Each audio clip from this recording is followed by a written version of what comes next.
Imagine the one person you always counted on, the one who was supposed to be there no matter what, looking you dead in the eye and choosing a hair appointment over your sick child's well-being and your entire future. That's what my mother did. But what happened next?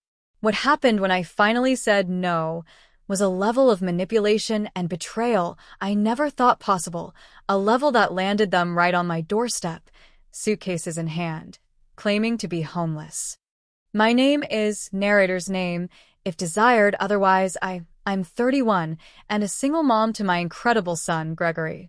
He's been my whole world since his dad decided a fresh start across the country was more important than raising his kid.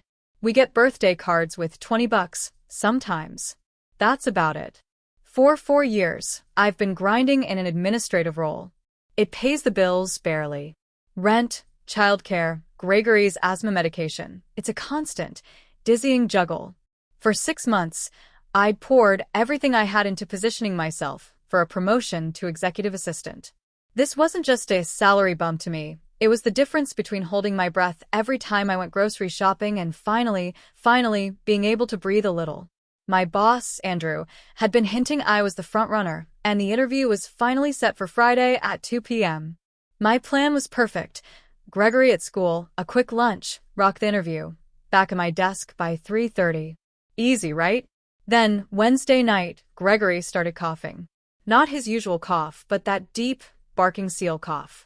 The one that means his asthma is flaring up. By Thursday morning, he had a fever of 101.3. School was out of the question for Friday. I called in sick myself Thursday, rushed him to the pediatrician. Steroids, 48 hours of rest. When we got home, my first thought was my mom. And that, my friends, was my first mistake. My parents lived just 25 minutes away, in the same comfortable suburban home I grew up in. My dad's semi-retired. My mom doesn't work. Their calendar is packed with dinners out, weekend trips to the lake house. They live a good life. Emotionally, they've always been distant. But in true emergencies, they'd occasionally watched Gregory. So, I called my mom. I explained the situation, Gregory's sick, the crucial interview, just 2 hours needed. The silence on the other end of the phone stretched. And then, she said something I still can't believe to this day. "Oh, honey," she sighed, "this weekend just isn't good for us. Your father and I are going to the Williams anniversary party on Saturday, and I need all day Friday to get my hair done and prepare. You know how these things are." My jaw clenched. I reminded her this promotion wasn't just for me. It was for Gregory, for his stability, his future. I wasn't asking for the whole weekend, just 2 measly hours on a Friday afternoon. 2 hours. Her sigh, that long-suffering sound I'd heard my entire life, filled the line again. She just couldn't rearrange everything last minute. And then the kicker. Maybe this is a sign you need to reevaluate your priorities as a mother. I hung up before I said something I'd regret, my hands shaking. Desperate, I called everyone, friends, neighbors, even parents from Gregory's class. But with such short notice and him being sick, no one could help. My boss was unreachable, stuck in meetings. I left a message with HR, explaining everything, begging to reschedule for Monday. Friday morning, the email landed like a punch to the gut. Andrew's schedule was packed. They needed to make a decision by Tuesday. The interview had to happen Friday or not at all. My heart shattered. I withdrew my application, tears blurring my vision. Gregory spent that Friday alternating between cartoons and napping on the couch, while I fought back sobs, every single minute thinking about what this lost opportunity meant for us. Around 4 p.m., my phone buzzed. A text from my mom. "How did the interview go? Did you make it work?" I stared at the screen, utterly speechless. It was like our conversation had never happened. Or maybe, in her mind, I was just supposed to magically solve it without her help. I didn't respond. Saturday morning, another text. "We're heading to the Williams party. You and Gregory should come by for dinner tomorrow. I'm making pot roast." As if nothing, absolutely nothing, had happened. As if she hadn't just cost me the opportunity I'd bled for months. Sunday morning, I finally called her. Gregory was watching TV, oblivious. I told her we wouldn't be coming to dinner, that I was deeply hurt by her refusal to help when I needed her most. Her immediate response? "You can't expect me to drop everything every time you have a crisis. I raised you, and now raising Gregory is your responsibility." The conversation spiraled. I pointed out that in the 4 years since Gregory's dad left, I'd asked for her help maybe 5 times total. She countered by listing every birthday and Christmas gift they'd given him, as if presents could ever make up for actual support. I reminded her of the countless times I'd helped them, setting up their smart TV, driving Dad to physical therapy after his knee surgery, moving furniture during their redecoration. She just waved it off. "Those are just things family does," she said, as if my help was an obligation, but hers was a negotiable luxury. By the end of the call, I was shaking with a fury I hadn't felt in years. I told her I needed space, that maybe it was time I stopped dropping everything for them when they never seemed to have time for me or Gregory. Then, the quiet. And her voice, suddenly soft, almost plaintive. "You know, we were hoping you could help us out with some expenses this month. Your father's medication costs went up, and with the property taxes due." I couldn't believe it. In the very same conversation where she refused to acknowledge how her selfishness had crushed me, she was asking for money. Money I now wouldn't have because of the promotion I missed because of her. I told her I couldn't help financially right now, especially not after losing this opportunity. She mumbled something about family supporting each other. The irony was a bitter taste in my mouth, and she hung up. Monday morning, the official email came. The position had been offered to someone else. Someone who, presumably, managed to show up for their interview. I took my lunch break in my car, and I cried for a solid 20 minutes. Then I washed my face, put on my "I'm fine" mask, and went back to my desk. That evening, my dad called. He started with polite small talk, then awkwardly pivoted. "Your mother told me about your conversation." He tried to smooth things over, saying she didn't mean to seem unsupportive, but they really were counting on me for bills this month. When I reminded him about the missed interview, he just said, "These things happen, honey. There will be other opportunities." Easy for him to say. It's been 3 days now. Gregory is feeling better, back at school. I'm back at my desk, watching the person who got my promotion learning the ropes. My parents have called and texted multiple times, all about when I can contribute to their expenses. I'm done. After years of one-sided support, I'm finally setting boundaries. I texted them back. I won't be able to help financially or otherwise for the foreseeable future, and I need them to respect that. Their response: "We're family. We're supposed to help each other." Yes, we are family. But apparently, that only matters when they need something from me. A part of me feels guilty, like I'm cutting them off, but another part feels like I should have done this years ago. Gregory keeps asking when we're visiting Grandma and Grandpa, and I honestly don't know what to tell him. By the way, if you're still hooked on this wild ride, make sure to hit that subscribe button. Trust me, the twists and turns only get more unbelievable from here. Things stayed quiet for exactly 3 days after I sent that text. I actually started to hope, just a tiny flicker, that maybe they were reflecting on their behavior. Or, at the very least, respecting my boundaries. That hope evaporated Tuesday evening. I was making dinner for Gregory and me, box mac and cheese with hot dogs, his favorite comfort food. My phone lit up. I figured it was my neighbor, Juliet, asking if I needed anything from the store. Instead, it was my mother. A screenshot of an overdue credit card bill. $4,378.62. No context. No message. Just the screenshot. I didn't respond. 20 minutes later. "We need help with this by Friday, or they'll raise our interest rate." I stirred the mac and cheese, a bitter montage playing in my head. The Christmas they couldn't afford gifts for Gregory, but somehow managed a ski lodge trip in January. The emergency car repair last summer that turned out to be an elective sound system upgrade. Each time, I dipped into my meager savings because they'd painted it as dire and temporary. I put my phone away and focused on Gregory. He'd been asking about my parents all week, and I'd been vague, telling him they were busy. I hate keeping things from him, but he adores his grandparents, despite their flakiness, and I didn't want to burden him with adult problems. He told me about his solar system project, how he got to be Jupiter, because it's the biggest. My heart swelled. Later, after he went to bed, I checked my phone again. 3 missed calls from my dad.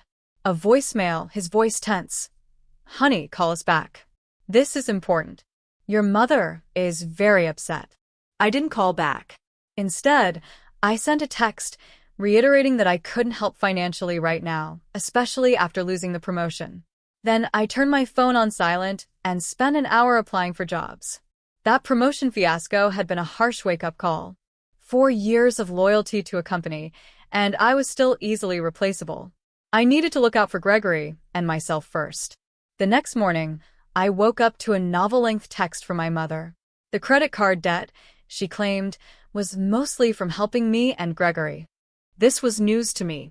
While my coffee brewed, I scrolled through my own bank statements. In the past year, they'd given Gregory a $30 Target gift card for his birthday, some hand-me-down clothes that didn't fit, and taken us out to Applebee's once, using a buy-one-get-one coupon they mentioned at least 3 times. Meanwhile, I'd given them $800 when their water heater broke, spent over $200 on my dad's birthday, and countless hours helping them with everything from tech issues to driving them to appointments when my dad's cataracts made night driving difficult. The hypocrisy was breathtaking. At work, I found myself training Ronnie, the guy who got my promotion. He seemed genuinely uncomfortable, muttering things like, "You really had this down pat, and they should have just waited to interview you." It was awkward, but not his fault. During lunch, an unknown number buzzed my phone. Thinking it might be a job application, I answered. It was my Aunt Isla, my mom's sister, someone I speak to maybe twice a year. She launched into a concerned speech about my parents, how I might be going through a tough time, but family needs to stick together. It hit me then. My parents were calling relatives, painting themselves as victims, abandoned by their ungrateful daughter. When I tried to explain what actually happened, with the interview and years of one-sided support, she cut me off. "Well, that's your perspective, but your mother says she's always been there for you." After that call, I Googled how to tell if your parents are manipulative and spent my entire lunch break reading articles that felt like they were written specifically about my family. The realization that this wasn't normal, that parents shouldn't make their children feel perpetually indebted, hit me harder than I expected. I went to the bathroom and cried for 5 minutes, then returned to my desk, hoping my "I'm fine" smile was convincing. That evening, Gregory and I were at the playground when their SUV pulled up. Gregory spotted my dad immediately and ran over, excited. My stomach dropped. I hadn't prepared for this confrontation, especially not with Gregory present. My dad hugged Gregory, then asked to speak to me, just for a minute. I sent Gregory back to the swings, where I could still see him, and turned to my dad, arms crossed. He looked tired, and for a second, I felt that familiar twinge of guilt I'd carried my whole life. Then he started in. My mother was crying herself to sleep because I'd shut them out. And, by the way, did I know their homeowner's insurance premium was due next week? I cut him off. "You drove 25 minutes to this playground to guilt-trip me," I said, "but you couldn't drive the same distance to help when Gregory was sick?" He actually looked surprised, like the connection had never occurred to him. We talked for about 10 minutes, him alternating between subtle guilt tactics and direct requests for money. Finally, I told him I needed to get Gregory home for dinner and that I'd think about what he said. The relief on his face was immediate. He thought he'd won. In his mind, "I'll think about it" had always meant "yes, I'll help." Because that's how it had always played out before. Over the weekend, my brother Damien called. This was unusual. We usually just text. Like my aunt, he'd gotten an earful from our parents. But unlike her, he saw right through their manipulation. "They pulled the same crap with me last year," he told me. "I lent them money for what they claimed was a plumbing emergency, then saw Mom's Facebook post about their new patio furniture the next week." It was so validating to know I wasn't alone. Damien and I agreed to keep each other informed about our parents' financial requests going forward. Monday morning, I got a message from a company I'd applied to, asking for an interview. It was for a position similar to what I was doing but with better pay and benefits. I scheduled it for the following week, allowing plenty of time to arrange childcare. This time, with Juliet from HR, who had offered to help after hearing about my parents.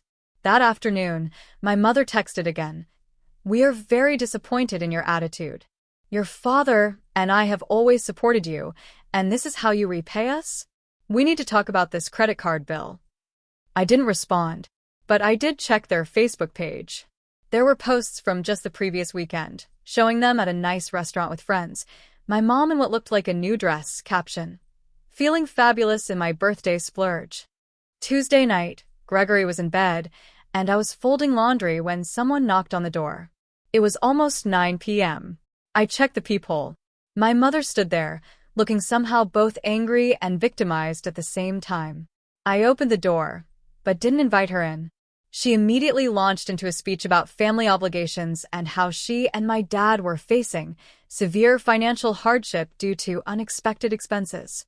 When I asked what these expenses were, she became vague, mentioning medical bills, though both are on Medicare, house repairs, their house is newer than my apartment, and general cost of living increases. I remained calm, repeated that I couldn't help financially right now. She switched tactics. Could I at least help them organize their finances since I'm good with budgeting? Translation: she wanted me to look at their finances, feel guilty, and offer money. I suggested they speak with a financial advisor at their bank or look into credit counseling services. Her face hardened. Then she said something that's been replaying in my mind ever since. "I don't think you understand. We're your parents. We took care of you for 18 years. Now, it's your turn to take care of us." I told her I needed to check on Gregory and closed the door. Through the window, I watched her stand there for almost a full minute before walking back to their car, where my dad was waiting in the passenger seat. Yesterday, the absolute crescendo of their manipulation. A group text from my mother to me, Damien, and several extended family members with a link to a GoFundMe. Title: Help 2 seniors stay in their home. The description vaguely mentioned medical issues and unexpected expenses, without a single concrete detail. The goal? A staggering $15,000. And 0 donations. Damien called me immediately. We were both speechless. Our parents own their home outright. It was paid off years ago. They have retirement income, Social Security. They are not in danger of homelessness. This was manipulation taken to an entirely new, despicable level. I haven't responded to the group text. Neither has Damien. But my aunt has already messaged me privately, asking why I won't step up for my parents, given everything they've done for me. I'm still processing all of this while preparing for my job interview next week. Gregory keeps asking why we haven't visited Grandma and Grandpa, and I'm running out of excuses. A part of me feels cold-hearted, but another part feels like I'm finally standing up for myself after years of being taken advantage of. This morning, an email from my dad. Urgent. Please read in the subject line. The body. We need to talk face to face. It's about the house. I don't know what to expect next, but I'm trying to stay strong in my boundaries. That job interview next week feels like a potential fresh start, a chance to move forward without the constant drain of supporting people who seem incapable of supporting me when I truly need it. It's like living a nightmare I can't wake up from. It's been 3 weeks since my last update, and I'm still trying to process everything. I'm typing this on my phone at 1 a.m. because I can't sleep. After that urgent email from my dad about the house, I decided to meet them in a public place away from my apartment. Starbucks, near Gregory's school, last Saturday morning. I figured a public setting would keep things civil, and I could pick up Gregory from his friend's sleepover right after. I arrived early and grabbed a corner table. My parents walked in 15 minutes late, typical. My mom, in her designer sunglasses and the Coach purse I helped her pick out last year. My dad, in his golf shirt despite the cool weather. Neither looked like people in dire financial straits. As soon as they sat down, they started talking over each other, frantic, about how their mortgage company was harassing them about missed payments. I interrupted. You've told me multiple times over the years that your house was paid off, I said. There was this awkward silence. Then, my mom admitted it. They had taken out a home equity line of credit 3 years ago. Apparently, it was for a kitchen renovation, a cruise to Alaska, and to help out with expenses. When I asked why they hadn't mentioned this before, my dad mumbled something about not wanting to worry me. The truth, the real truth, slowly became clear. They'd been making minimum payments, mostly just covering interest. Now, the bank was concerned about their payment history. They weren't facing immediate foreclosure. They were just being asked to make regular payments on time. I felt this weird mix of relief that they weren't actually losing their home and absolute fury at the blatant manipulation. I asked about the GoFundMe.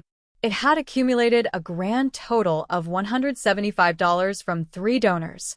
My mom waved her hand dismissively. Oh, that was just in case things got worse. I explained again, firmly, that I couldn't help them financially, especially now that I knew the real situation. I suggested a financial advisor, refinancing, a payment plan. My dad started to argue, but I stood my ground. The conversation ended with my mom sniffling into a napkin and my dad staring silently into his untouched coffee. I left feeling drained, but somehow lighter. I picked up Gregory, who was full of sleepover stories, and we spent the rest of the weekend doing homework and watching movies. I tried to push my parents out of my mind and focus on my upcoming job interview. The interview went surprisingly well. It was with a smaller company, but offered better pay and more flexibility. The manager, Douglas, seemed genuinely interested in my experience, and when I explained my childcare situation, without going into the whole family drama, he mentioned they had a work-from-home option for parents when kids were sick. I try not to get too excited, but it felt promising. Then last Tuesday, while I was making dinner and helping Gregory with his Jupiter project, papier-mâché, our tiny kitchen table covered in newspaper and glue, my phone pinged. A text from my aunt, Isa. It was a screenshot of a Facebook post from my mom. Sometimes the hardest part of being a parent is watching your child make poor decisions. Praying for guidance during this difficult time. The comments were filled with vague, sympathetic responses, my mom replying cryptically about financial hardships and ungrateful children. My aunt's message below the screenshot said, "What's going on? Your mom is posting concerning things." I didn't respond immediately. Gregory and I finished his planet, cleaned up, went through bedtime. After he was asleep, I drafted several responses to my aunt, but deleted them all. How could I explain years of one-sided support and manipulation in a text? Instead, I messaged my brother, Damien, who confirmed he'd seen the posts and had already called out our mom in the comments. His comment had mysteriously disappeared within an hour. Wednesday evening, I got the call I'd been hoping for. Douglas offered me the job. A start date 3 weeks out, giving me proper notice at my current position.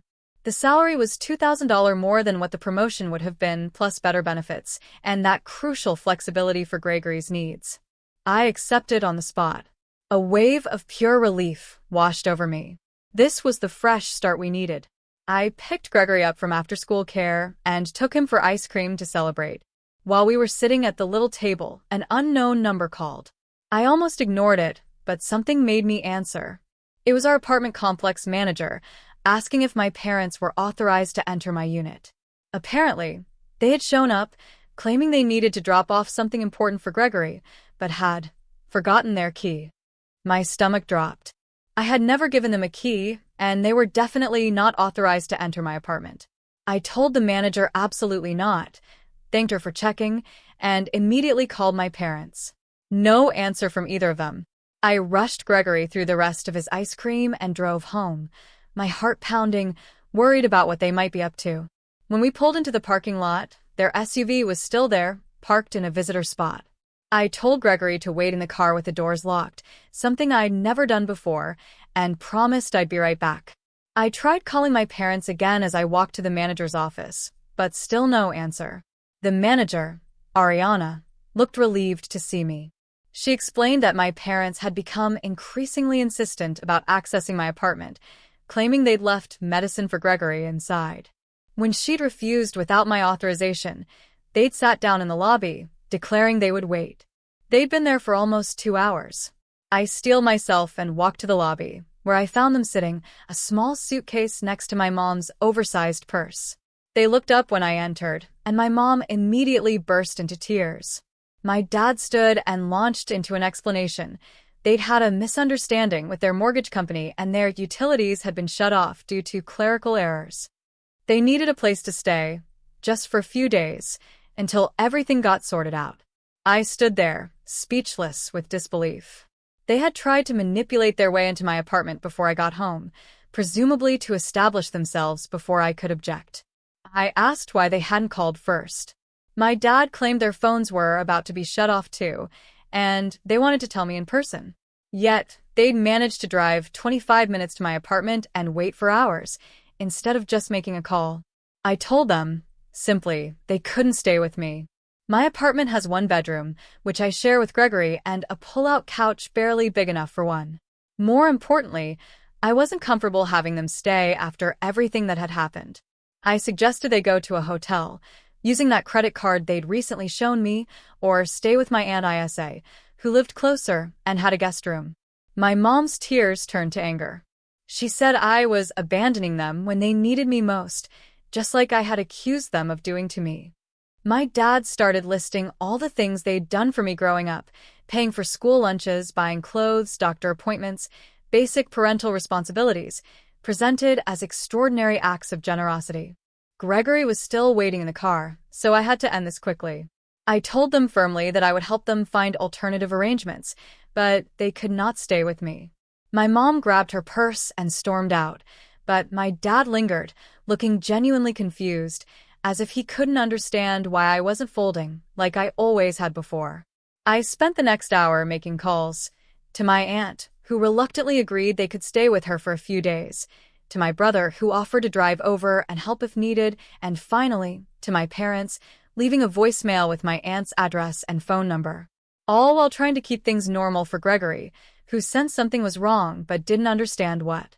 The next morning, my dad texted to say they were at my aunt's and would figure things out. I went to work, gave my notice, and tried to focus on the positive changes ahead.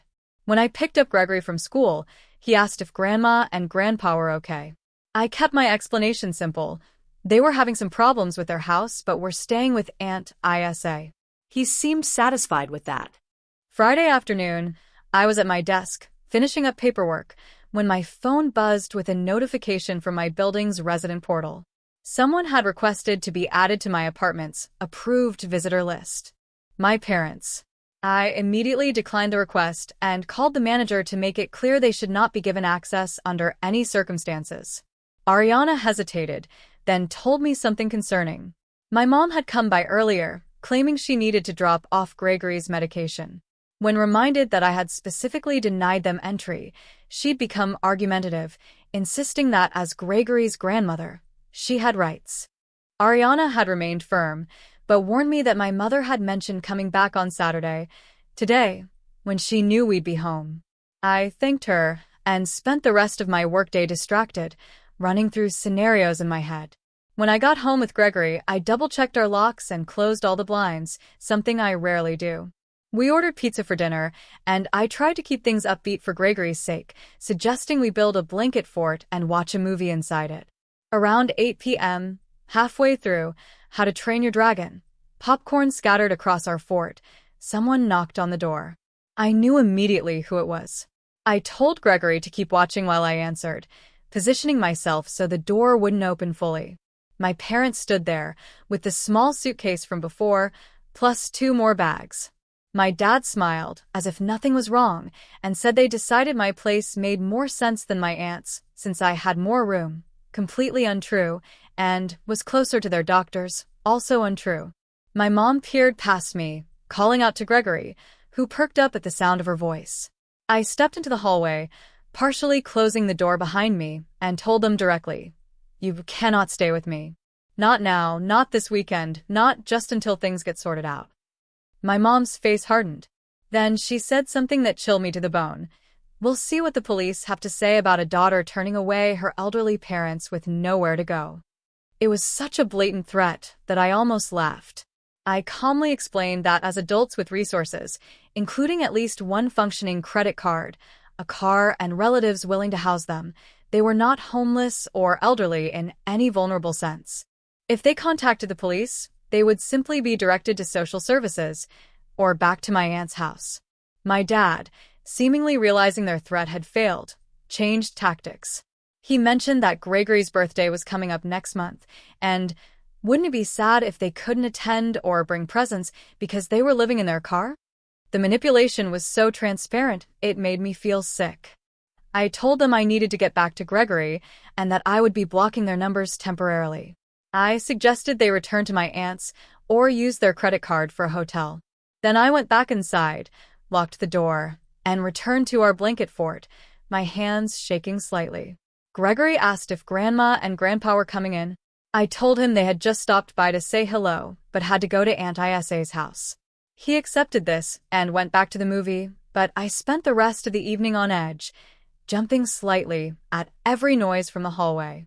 They knocked twice more before finally leaving. I checked through the peephole each time, but didn't open the door. Around 10 p.m., after Gregory was asleep, I got a flurry of texts from both of them, ranging from guilt-tripping, "I guess 30 years of parenting means nothing," to angry, "You'll regret this when we're gone," to bizarre claims that they were now officially homeless and it was my fault. I didn't respond to any of them. Instead, I texted my aunt, who confirmed they had returned to her house, complaining loudly about my cruelty, but accepting her guest room nonetheless. This morning, I woke up to an email from my dad with a detailed list of everything they had ever spent on me, from my birth through college, with an estimated total at the bottom that he claimed I owed them. Items included basic necessities like food, clothing, and doctor visits, as well as emotional labor, with a dollar amount assigned. I'm not responding to that either. Instead, I took Gregory to the park, helped him with homework, and I'm trying to focus on our future with my new job. But I'm worried about what they might try next. They've never taken no for an answer before, and they seem determined to make this my problem. I wasn't sure if I'd ever post another update. But something happened yesterday that I'm still processing, and writing has always helped me sort through my thoughts. Plus, so many of you reached out asking how things turned out, I figured I owe you the final chapter of the saga. It's been just over 6 months since that night my parents showed up at my door with suitcases, claiming homelessness. A lot has changed since then, mostly for the better. I've been at my new job for 5 months now. The promised flexibility has been absolutely real. When Gregory had an asthma flare-up last month, I worked from home for 3 days without any guilt trips from management. The extra income hasn't made us rich by any means, but I no longer wake up at 3 a.m. calculating whether I can afford both Gregory's school supplies and the electric bill. We even moved about 7 weeks ago. Just a small 2-bedroom apartment in the same school district, but Gregory finally has his own room. You should have seen his face when we went furniture shopping at IKEA, and I told him he could pick out his own bedspread. He chose one with planets, of course. Our refrigerator isn't constantly on the verge of dying, and the shower maintains water pressure for more than 5 minutes. Small luxuries that feel absolutely enormous after years of making do. As for my parents, that situation has been complicated. After the night they showed up at our door, I didn't hear from them directly for almost 3 weeks. Instead, they launched what my brother, Damien, calls the family PR campaign. My Aunt Isa, various cousins, even my dad's bowling buddies, they all contacted me with different versions of "they're really struggling" and "family should stick together." I started therapy about a month after my last post. My new insurance covers it, and honestly, it's been eye-opening. My therapist helped me see patterns I'd been blind to my whole life. How I'd been trained since childhood to feel responsible for my parents' happiness and financial stability. How no was never treated as a complete sentence in our family. How guilt was weaponized whenever I tried to establish independence. I kept the documentation going, saving every text, email, and voicemail. In late March, I had to use it. My parents somehow convinced Gregory's school that they were authorized to pick him up for a doctor's appointment. Thankfully, the front office called me to confirm, and I was able to rush over there. My parents were in the parking lot, waiting. When I confronted them, my mom claimed they just wanted some quality time with their grandson. After that incident, I spoke with the school administration, showed them the documentation of ongoing harassment, and they updated their security protocols. That was the turning point. I sent a certified letter to my parents, stating that any further attempts to see Gregory without my explicit permission would result in legal action. I didn't want to do it. Writing that letter made my hand shake. But Gregory's safety had to come first. They backed off after that. At least physically. Gregory has struggled with all this, unsurprisingly. He misses his grandparents and doesn't fully understand why we don't see them anymore. I've tried to explain in age-appropriate ways, without demonizing them. We've had many conversations on the drive to school about how sometimes people we love can make choices that aren't healthy, and how it's okay to love someone but need space from them. I'm not sure how much sinks in, but he seems to be adjusting. My relationship with my brother has actually improved through all this. Damien and I were never particularly close. He's 5 years older and moved across the state after college, but dealing with our parents' behavior has brought us together. He visits about once a month now, and Gregory adores his cool uncle who teaches him card tricks and brings him comic books. In April, I learned through family gossip that my parents had indeed fallen behind on their mortgage payments. But not because they were destitute. They'd been prioritizing credit card spending over housing payments, assuming they could always catch up later. According to my aunt, who has become surprisingly supportive once she saw the full picture, they worked out a payment plan with the bank and are no longer in danger of foreclosure. They never were truly homeless. It was manipulation, pure and simple. My aunt also let slip that my mom had been furious when I got the new job instead of helping them out financially. Apparently, she'd been counting on my guilt as a reliable income source, and my sudden backbone had thrown off their financial plans. I wish I could say I processed all this with perfect emotional clarity, but that wouldn't be true. There have been days I've cried after Gregory went to bed, wondering if I'm doing the right thing. Days I've composed lengthy text messages explaining my perspective, only to delete them, unsent. Moments I've seen something Gregory did and thought, Mom would love this, before remembering where we stand. The hardest part has been holidays and birthdays. Gregory turned 8 last month, and he asked if Grandma and Grandpa were coming to his party. I had arranged a small celebration at the local bowling alley with a few friends from school. When I told him they weren't coming, his little face fell for just a moment before he rallied and started talking about the cake. That moment gutted me. I did send them photos of him at his party through my aunt. I'm not trying to cut them off from knowing anything about his life. I'm just setting boundaries about direct contact until I can trust their behavior. Now, about that unexpected call yesterday morning. I was making pancakes for Gregory, our Saturday tradition, when my phone rang. It was my dad's number. I nearly declined it automatically, but something made me answer. His voice sounded different, quieter, less entitled somehow. He asked how we were doing, and for once he actually waited for my answer instead of launching into his own issues. I gave vague, polite responses. Then he said something I never expected to hear. My mom had started seeing a therapist too. Apparently, after months of getting nowhere with their campaign to regain access to me and my wallet, my mom had a health scare. Nothing serious, just high blood pressure that required medication adjustment, but it prompted her doctor to recommend therapy for stress management. She'd been going for about 6 weeks. According to my dad, her therapist had been helping her recognize some of her behavior patterns. He said she was starting to understand how her actions had pushed me away. There was no grand apology, no dramatic promises of change. Just my dad saying she was working on some things and seeing things differently. He just said they'd like to gradually build some kind of relationship on whatever terms I was comfortable with. I told him I needed time to think about it, and he accepted that without argument, another surprising change. Before hanging up, he mentioned that they'd set up automatic payments for their mortgage and were working with a financial advisor at their bank. It felt like he was trying to show they were addressing the problems that had led to their homelessness claims. I'm still not sure what to do with this development.